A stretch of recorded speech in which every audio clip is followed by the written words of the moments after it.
Versets 8 à 11. Mais la langue, aucun homme ne peut la dompter. C'est un mal qu'on ne peut réprimer. Elle est pleine d'un venin mortel. Par elle, nous bénissons le Seigneur notre Père, et par elle, nous maudissons les hommes faits à l'image de Dieu. De la même bouche sortent la bénédiction et la malédiction. Il ne faut pas, mes frères, qu'il en soit ainsi. La source fait-elle jaillir par elle-même, par la même ouverture, l'eau douce et l'eau amère? Non, c'est impossible. Ô notre langue, la Bible dit que c'est un mal qu'on ne peut réprimer. Elle est pleine d'un venin mortel. Est-ce cela normal? Est-ce que notre langue parle d'elle-même? Ou elle tire tout ce qui sort par elle de notre âme, de notre cœur? Et si il y a un fiel amer dans nos cœurs, c'est ce qui sort. Il faut nous entendre prononcer des belles paroles envers le Seigneur. Il faut nous entendre l'adorer. Mais à l'occasion, quand on nous pousse un tout petit peu, voilà que la langue montre, nous fait découvrir ce qu'il y a dans le cœur.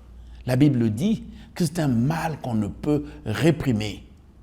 Non, bien-aimés dans le Seigneur, la Bible nous le répète, il ne faudrait pas qu'il en soit ainsi. Mais par ailleurs, on nous dit, si cette langue-là, nous réussissons à la dompter, c'est-à-dire, c'est un cœur qui a été dompté par l'Esprit de Dieu, un cœur qui se laisse conduire par l'Esprit de Dieu. Et ce cœur-là, cette langue-là, qu'est-ce qui va en sortir? Au verset 17, on nous dit, cette langue-là, elle va faire sortir de la pureté. Cette langue-là, elle sera pacifique.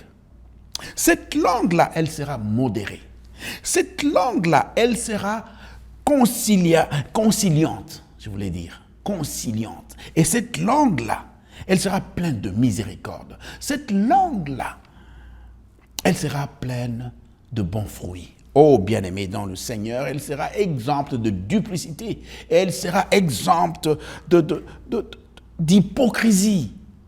Combien de fois notre langue a montré en fait ce qu'il y a dans nos cœurs?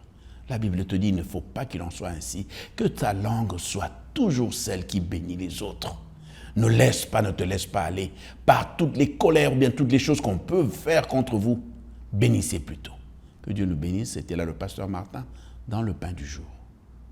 Mondimi ya Yesu, oye bape yokeba, na bomo ya bondimi, basi mingi minyoko, kofinga pe kotongo, pakomona yo zoba, ebongi yo bosana te, boka na yo likolo.